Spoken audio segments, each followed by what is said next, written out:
Chapter 19. Chapter on the praise by all the Bodhisattvas.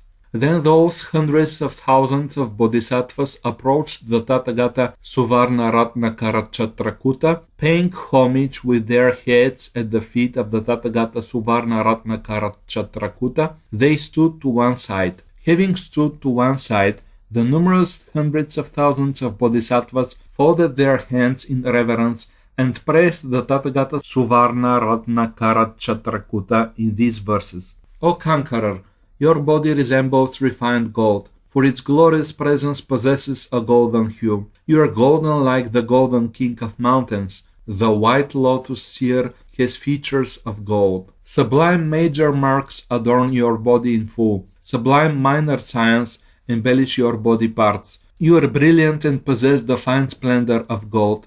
Utterly pristine, serene as the Lord of Mountains, you have the voice of Brahma and Brahma's melodic sound. You roar the rumbling song of the lion and that of the dragon too. Your 60-fold melody echoes and resounds. Conqueror, your melody holds cuckoo and peacock songs, utterly without stain, spotless and immaculate, with glorious light. O Conqueror, marks of hundreds of virtues adorn you.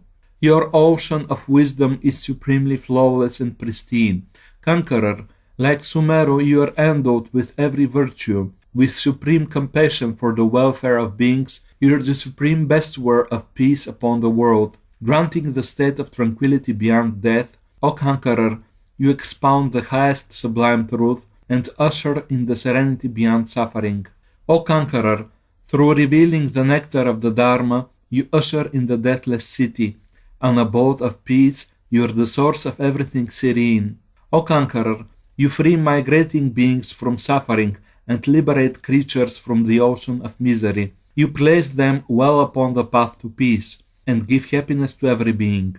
Nothing can be found that is comparable to the sage's ocean of virtue and wisdom. Possessing compassion for beings laden with life, you have the powers of love, perseverance, and skill. There is none among beings, even among gods, who in many thousands of millions of eons can fully explain merely one drop of virtue from the ocean of your supreme qualities.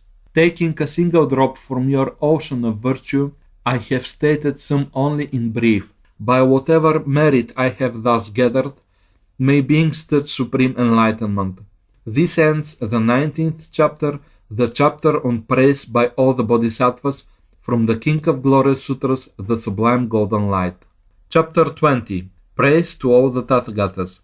Then indeed the Bodhisattva Ruchiraketu rose from his seat, placed his upper robe over one shoulder, knelt his right knee on the ground, folded his hands in reverence towards the Tathagata, and praised the Tathagata.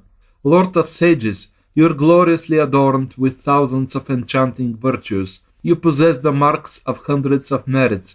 With your sumptuous complexion you appear supremely serene, as 1,000 suns shining forth with dazzling light. Blazing with myriad rays, you are engulfed with light. Resplendent with color, like jewels of blue and white, gold, lapis, copper, and down crystal light, you pulverize Sumeru, the Vajra king of mountains. You illuminate tens of millions of worlds and soothe their fierce suffering. You satisfy beings with supreme peace. Your complexion and sixth sense powers are bright and beautiful to behold. Your form is a joy for beings to constantly see. Enchantingly beautiful, your hair, the color of a peacock, shines as a lotus filled with bees. You are adorned with virtue of pure compassion. You have gathered sublime merit through concentration and love. Possessed of sublime minor marks in many colors, you fulfill beings with all happiness. Beautified by enlightenment's 7 wings, you are adorned with virtues such as samadhi. Giver of well-being, all peace and happiness stem from you. You are richly adorned with an array of profound virtue, and shine vividly in tens of millions of pure lands. Gloriously radiant like a fire's glowing light, you resemble the full solar orb in the sky. Endowed with all virtues as is Mount Sumeru, you are magnanimous in every world sphere. like cow milk, a conch, white lily, or the moon, white as pristine snow. The rows of teeth are lovely in your mouth, as the king of geese is gracefully in the sky. The precious treasure here in the center of the horizon of your serene moon-like face curls to the right, stunningly beautiful, like lapis or the sun amidst the sky, bright with light. This ends the 20th chapter, the chapter on praise to all the Tathagatas from the King of Glorious Sutras, the Sublime Golden Light. Chapter 21, the concluding chapter. Then at that time, at that moment, the noble goddess Bodhisattva Samuccaya praised the Tathagata. Homage to the Buddha who is possessed of an utterly immaculate mind and presides over an utterly flawless Dharma. Perfectly knowing existence and non-existence, his sublime mind is freed from evil karma's paths. How amazing! The Buddha's splendor is boundless. How amazing! It is like the ocean and Mount Sumeru. How amazing! The Buddha's field of activity is endless. The Buddha is rare as the Udumvara blossom. How amazingly compassionate is the Tathagata, the pinnacle of the Shakya kings, a son among lords of men, that he has expounded such a sublime sutra as this, in order to nurture and guide all beings. With his senses serene, the Tathagata Shakyamuni has entered the city of peace most sublime. So profound, calm, and pure is your concentration. You abide in the victorious Buddha's domain of experience. In this way, the bodies of Shravakas are empty. The most sublime of bipeds dwells in emptiness too. As all these phenomena are empty by nature, those lacking empty nature are not found at all. Unwavering and steadfast, I remember the conqueror. Always I am anxious to behold the Buddha. Fervently and incessantly I pray to glimpse the full enlightened Tathagata Son. Constantly planting my knees on the ground, in sorrowful thirst I long for the conqueror. In a pitiful voice I sob for the leader. Deeply thirsty for the Sugata's sight I remain. As I incessantly blaze with anxiety's fire, bestow upon me the cooling water of your sight. O Buddha, act for me with compassion. Grant me the boon of your appearance, for I suffer with thirst for your sublime form.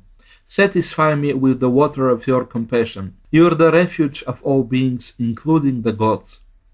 Thus the bodies of Shravakas are empty. All beings by nature are like in a dream.